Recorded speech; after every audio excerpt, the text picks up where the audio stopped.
Olá, um bom dia para você. Vai ser instalada hoje às 2h30 da tarde a Comissão Mista de Orçamento, que analisa o projeto da Lei de Diretrizes Orçamentárias para o ano que vem. A LDO tem que ser aprovada pelo Congresso até o dia 17 de julho. Ela vai orientar a elaboração do orçamento de 2019. A Lei de Diretrizes Orçamentárias traz uma série de regras para o ano seguinte, como as ações prioritárias do governo, transferência de recursos federais para os estados, municípios e Distrito Federal e o setor privado e a fiscalização de obras executadas com recursos da União. Uma novidade em relação às propostas dos anos anteriores é a menção à chamada regra de ouro, que está prevista na Constituição. A norma determina que o governo só pode pegar empréstimo em algumas situações, como para investimento. Não pode se endividar, por exemplo, para cobrir despesas correntes, que são os casos de pagamento de salários de servidores e de contas de energia e telefone. Essa é a primeira vez que o Executivo está visualizando já de antemão que não irá conseguir, ou que pelo menos há um risco elevado de que ele não consiga cumprir a regra de ouro durante o exercício de 2019. Ele já pede que ele possa elaborar a proposta de orçamento de 2019, condicionando receitas e despesas a esta eventual aprovação de um crédito. A proposta também traz as metas de resultado primário para o ano que vem, ou seja, a diferença entre receitas e despesas do governo, com exceção do pagamento de juros. A meta para o setor público consolidado, que engloba todas as esferas de governo e empresas estatais, é de déficit de 132 bilhões de reais. O crescimento do Produto Interno Bruto, que é a soma de tudo que é produzido no país, está projetado em 3%, o mesmo número previsto para este ano. O governo estima que a inflação fique em 4,25%. E a previsão é de que o dólar esteja valendo R$ 3,40 no fim de 2019. As contas do governo estão no vermelho desde 2014 e, pela estimativa do Fundo Monetário Internacional, elas só ficarão positivas em 2022, o que vai possibilitar o pagamento dos juros da dívida pública. No ano que vem, o salário mínimo deverá ser de R$ 1.002. O consultor explica que a previsão é baseada na definição das metas fiscais, já que o valor impacta em diversas despesas obrigatórias. Para o impacto conjunto do salário mínimo em todas essas despesas obrigatórias que envolvem previdência, assistência e outras, é de aproximadamente 350 milhões de reais para cada real de aumento. O impacto seria em torno de 17 bilhões de reais em 2019. O projeto da Lei de Diretrizes Orçamentárias traz ainda um alerta para os poderes legislativo e judiciário, o Ministério Público e a Defensoria Pública. O valor adicional que eles têm no orçamento desde a aprovação do teto dos gastos públicos no final de 2016 para acomodar despesas que já haviam sido aprovadas termina no ano que vem. A LDO, ela já visando isso, ela contém algumas instruções, algumas orientações para a elaboração das propostas de orçamento desses poderes e órgãos e direciona que eles reduzam as despesas para poderem se encaixar a partir de 2020 já nos limites previstos na emenda do teto, sem considerar mais essa compensação. Outra novidade da LDO para 2019 é que ela não prevê recursos para atender emendas de bancadas estaduais. O quadro geral de restrição fiscal provavelmente é o que leva então o Executivo a não colocar isso e tentar reduzir ao máximo a despesa do exercício. Confira agora a agenda das comissões do Senado para esta manhã. Às 9 horas tem reunião na Comissão de Infraestrutura.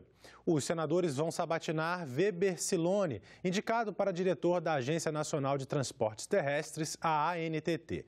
Em seguida, os parlamentares podem votar um projeto de lei que destina recursos da contribuição cobrada sobre combustíveis, a CID, para os projetos de infraestrutura urbana de transportes coletivos.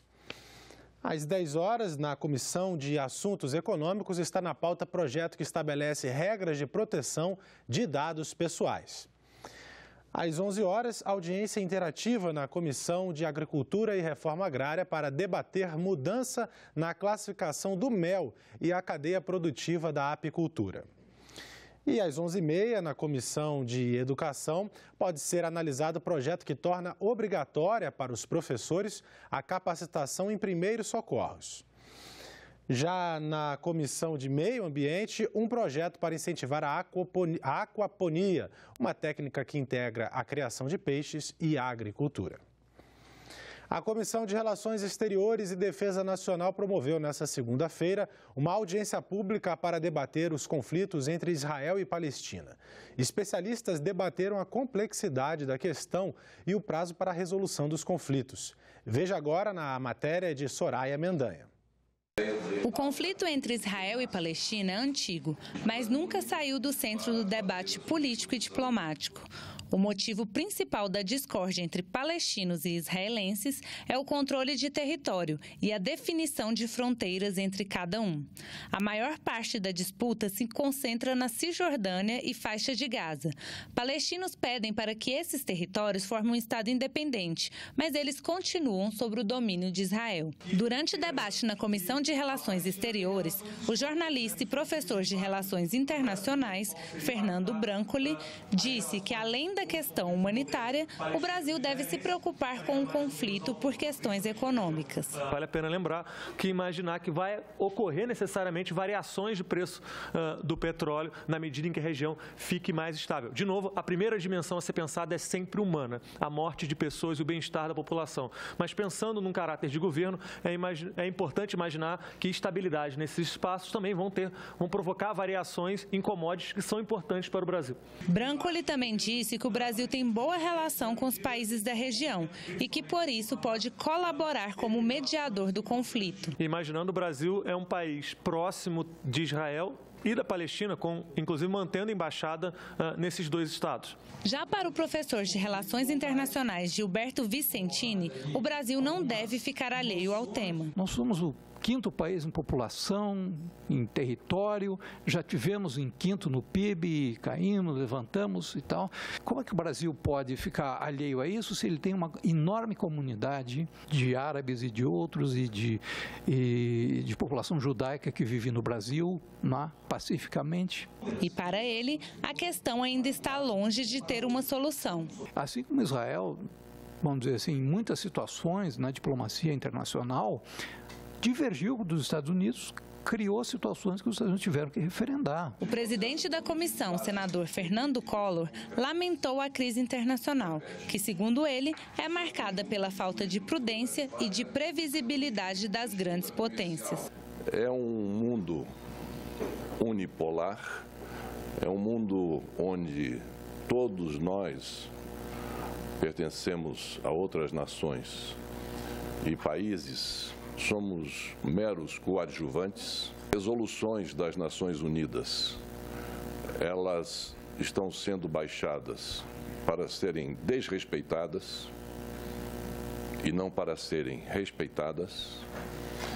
E quem dá o exemplo desse desrespeito a essas resoluções são sempre as grandes potências.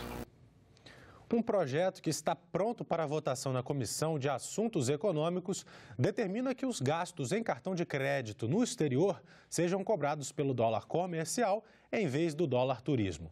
A proposta é usar a PETAX, que é uma média diária da cotação do dólar feita pelo Banco Central. A comissão vai se reunir logo mais às 10 horas da manhã. Quem já viajou para fora do país e usou o cartão de crédito para pagar despesas e compras, sabe a agonia que é esperar o fechamento da fatura. Essa ansiedade existe porque a pessoa nunca sabe quanto vai pagar no final. É que o valor do dólar usado no cálculo do pagamento é aquele do dia do fechamento da fatura e não o do dia da compra. Algo que complicou a vida do contador Júlio Vieira. Durante uma viagem aos Estados Unidos, as compras foram feitas todas com o dólar em torno de R$ 3,20. Mas, na hora de pagar a fatura, a moeda americana já estava em R$ 3,70. O que ocorreu foi exatamente uma variação em torno de 15% entre o valor que eu estava esperando pagar e o valor que efetivamente eu tive que pagar.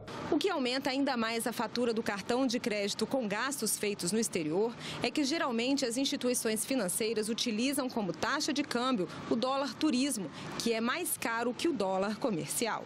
Na pauta da Comissão de Assuntos Econômicos tramita um projeto que pretende dar mais transparência e previsibilidade aos consumidores que utilizam o cartão de crédito no exterior. Pela proposta, as administradoras de cartão terão que usar como taxa de câmbio a PETAX, que é a média do valor das cotações do dólar oficial ao longo do dia e é divulgada diariamente pelo Banco Central. A PETAX é como se fosse o dólar oficial, o dólar de contrato. Então, o Banco Central ele faz uma média dos contratos fechados em câmbio e estabelece diariamente uma cotação para o dólar que dá o nome de PETAX. Só que a PETAX ela tem para qualquer moeda, ela não é só exclusiva do dólar. Então, o Banco Central pega todos os contratos que são fechados em câmbio no Brasil, então ele estabelece uma média desses contratos e nós temos diariamente uma cotação em PETAX. Para os senadores, a PETAX seria a forma mais justa para a cobrança das compras no exterior. Esse spread, o adicional sobre o câmbio, e normalmente é o de turismo, que é maior do que o comercial, que varia de 0,3% a 7%. Nós entendemos que a operadora do cartão de crédito tem que ter lucro sobre o serviço que presta, mas não pode ter lucro sobre a diferença cambial. Por isso, o projeto prevê que haja mais transparência e que se proteja o consumidor. Ele tem que pagar no Brasil efetivamente o valor que gastou no exterior, na cotação adequada, na cotação que estava em vigor naquela data e sempre observando-se que essa cotação deve ser pública, ela deve ser conhecida para que não haja prejuízo em desfavor do consumidor, do comprador. O economista César Bergo elogia a proposta, mas acha importante a participação das instituições bancárias na discussão do projeto. Uma atitude dessa, que é positiva para o consumidor, vai ser negativa para alguém. Se você faz alguém rir, tem outro chorando. Então, no mercado, se alguém ganha, o outro perde. Contabilidade também é assim. Todo débito corresponde a um crédito. Então, se há um crédito em favor do consumidor e essa proposta vai acabar gerando isso, vai haver um débito correspondente. Então, os bancos vão ter que se adaptar a essa nova situação. Os cartões de crédito, as operadoras, o sistema financeiro não tem prejuízos e nem terá prejuízos porque, na verdade, ela já cobra uma taxa de serviços tanto de quem é o vendedor do produto como de quem é o usuário do cartão.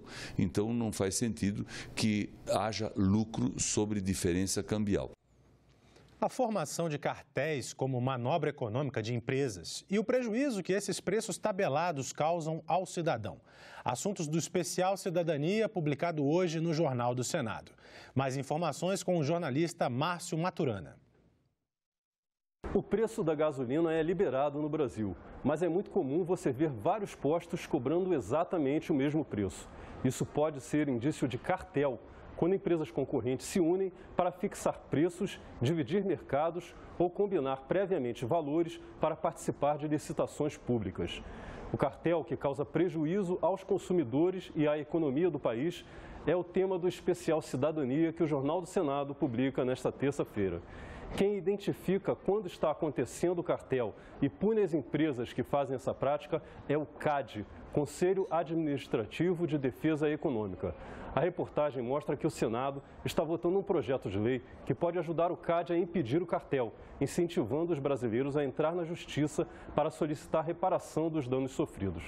A repórter Cíntia Sassi ouviu um dos coordenadores antitruste do CAD, consultores do Senado, professores, assessores dos senadores e o Instituto Brasileiro de Defesa do Consumidor. Ela ainda explica como o cidadão pode fazer suas denúncias ao CAD. O Especial Cidadania é publicado todas as terças-feiras no Jornal do Senado, que pode ser lido na versão em papel ou em senado.leg.br/jornal. E nós ficamos por aqui. Você pode rever as reportagens desta edição na nossa página na internet, senado.leg.br/tv. Obrigado pela sua companhia e continue sintonizado aqui na TV Senado.